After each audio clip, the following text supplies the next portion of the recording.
Welcome to Confessions of a Parent Coach. I'm Coach, mother of four, and potty talker, Ann Kaplan. This is the podcast where I confess something from my own parenting and coaching life, teach a lesson around it, and answer your questions. Even we parenting experts are far from perfect, and the real magic happens when we get down with all that imperfection. We get into the gritty side of parenting here, so earbud up and dive in. Hello, everybody, and welcome into another episode of the Confessions of a Parent Coach podcast. I'm excited to be here with you again this week. And this episode, I am recording on the fly, like, don't have any notes for it, didn't plan on recording today. I'm literally just using my podcast and you amazing listeners as a coping mechanism slash catharsis source slash I don't know, venting place. What I want to talk about today is this idea that parenting sucks sometimes and it doesn't feel good, even if you are doing a good job. And I would actually posit to say that most of the time, if you feel like you're doing a good job all of the time, you're probably not. And if you are actually doing a good job most of the time, there are times where it feels like shit. And that is my confession for you today.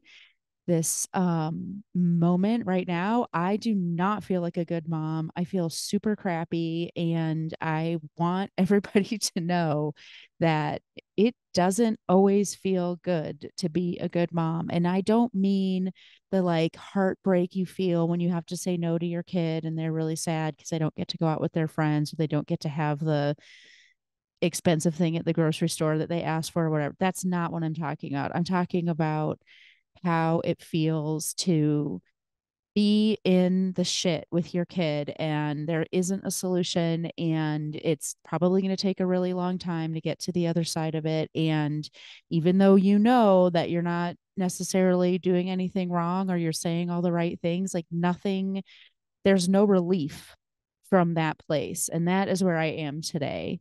I have a 14-year-old daughter, and I might as well just end the podcast episode there. That's how you know. I have a 14-year-old daughter. Enough said. No.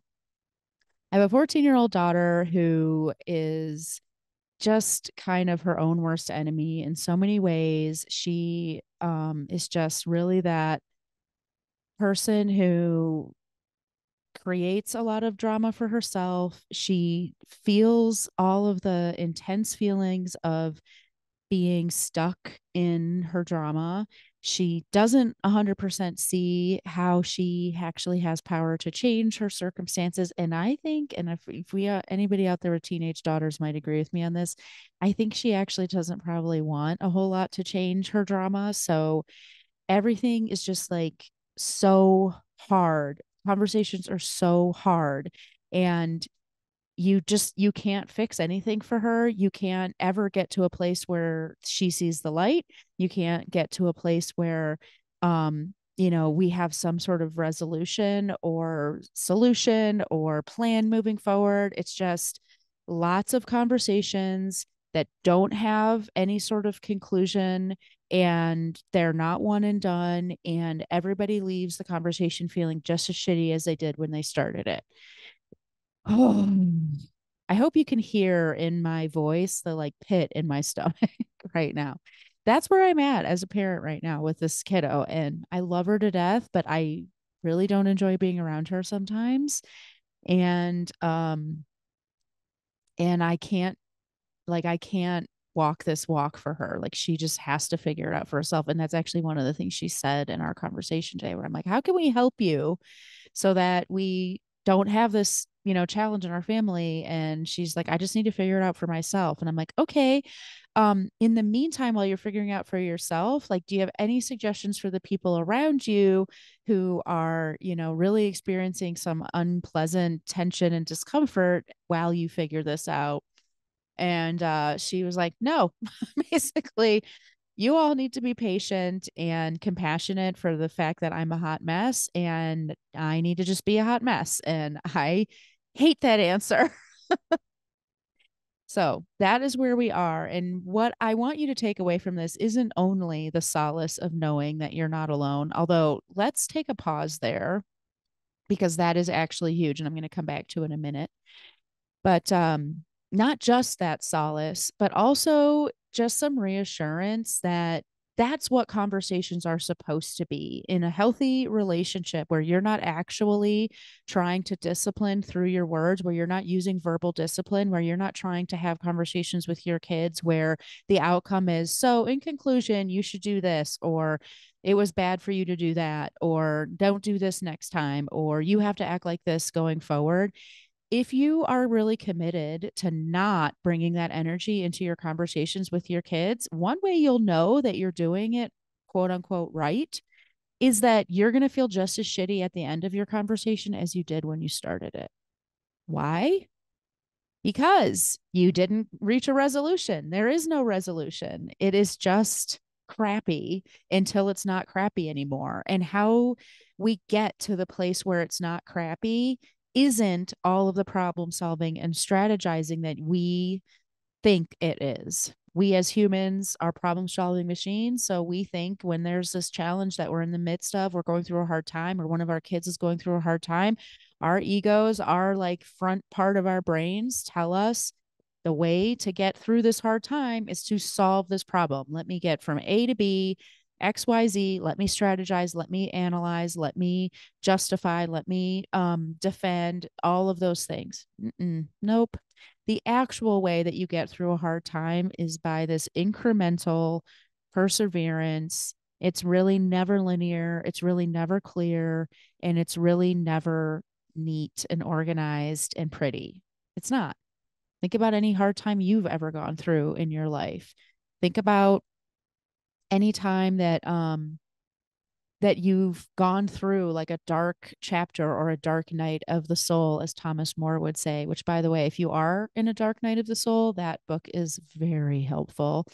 Think about any time that you either might currently be in that. We're starting the winter months now, and people are starting to feel that seasonal change in energy as we go further into the darkness. Time changes happen. You might be in a dark night of the soul right now, or I'm sure that you've gone through a dark night of the soul in the past. And think about how you came to the other side, or think about in this moment how you will get to the other side. It's not, oh, I did A, B, and C, and I solved this math equation when it was this plus this divided by that equals I'm happy now and everything's fixed.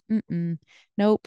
And it's the same thing with parenting challenges. And it's the same thing when our kids are going through struggle. So when you think about these moments where you have connection with your child, but you're not trying to solve anything, think about what that means.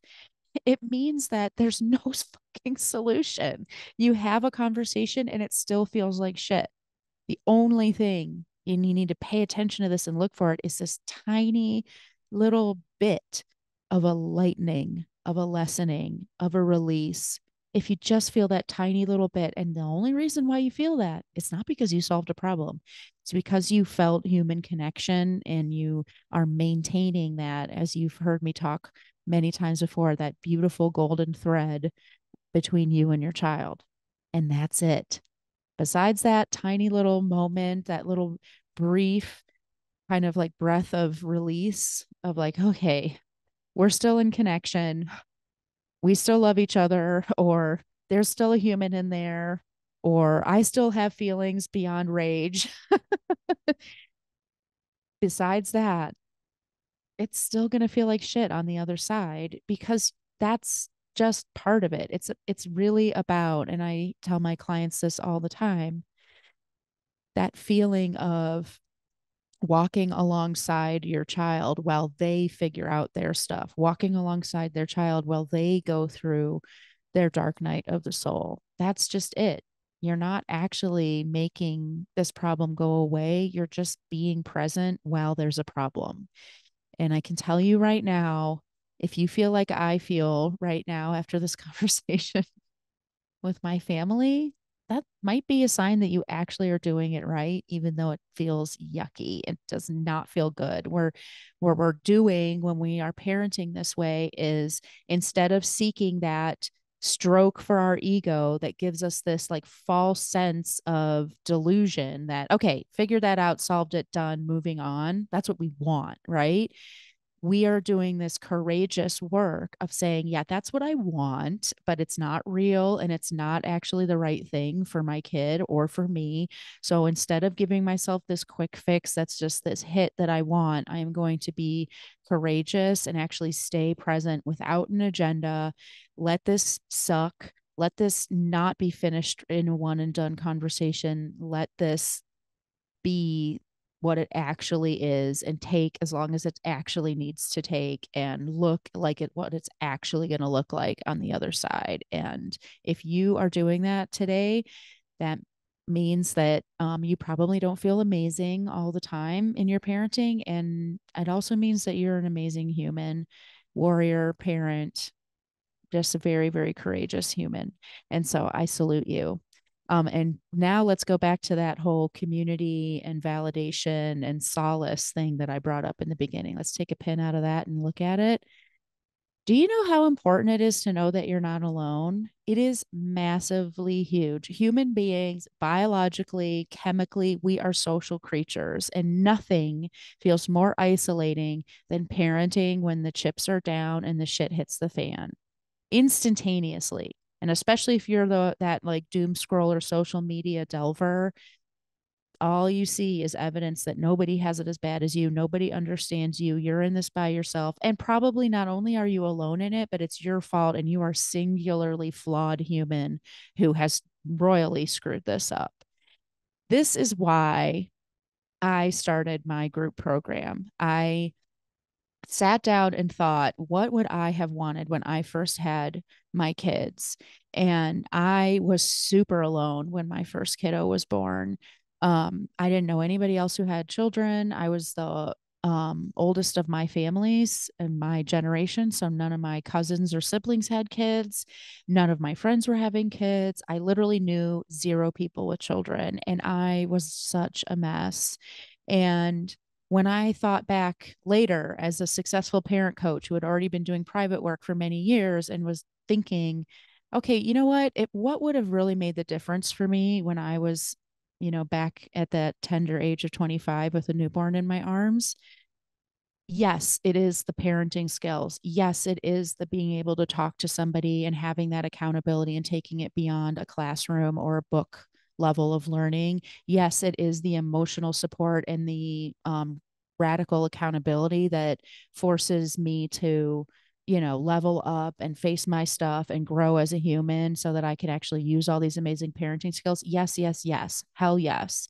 And the thing that makes that even more profound, the thing that I really needed on top of all of that, the thing that would have taken all of that learning that I did wind up giving to myself through reading and educating and seeking out counselors and therapists and coaches and all that stuff, what would have made that not only more impactful and more profound, but more pleasant would have been doing it in a community. And that's why when I decided to create my group, I did it as a group. So, yeah, you get the curriculum. Heck yeah, you get coaching from me every week. Heck yeah, you get all of the amazing emotional support and accountability. And you get to do it in this amazing community of like minded parents who have no judgment and nothing but rooting for you, believing in you, understanding you, validating you. It is transformative. And on top of all of that, the other thing I thought about was like, what would have been so transformative for me back then is like, you know what? Instead of having to pay for all the support I got by the hour, instead of having to like pay for all of this stuff and then it lasts for like a month or an hour or 6 weeks or something, being able to just enroll in something and have it be part of my toolkit for life would have been a game changer. And that's why I set my group up, not only why I set up a group, but why I set my group up the way that I did. So you pay once, you pay your enrollment fee, whether you choose to pay it all at once in one-time payment or you sign up for a payment plan. Either way, it doesn't matter. Once you're done paying your enrollment fee, that's it. You never pay me $1 again. And you are in this incredible community of like-minded parents with weekly live coaching, all of that stuff. It's amazing. And I really want to validate for anyone who's out there listening and feeling like they're alone and isolated. It matters to have that connection, and you have every right to feel that way. That's how parenthood feels. And you have every right to do something about it and make it better for yourself.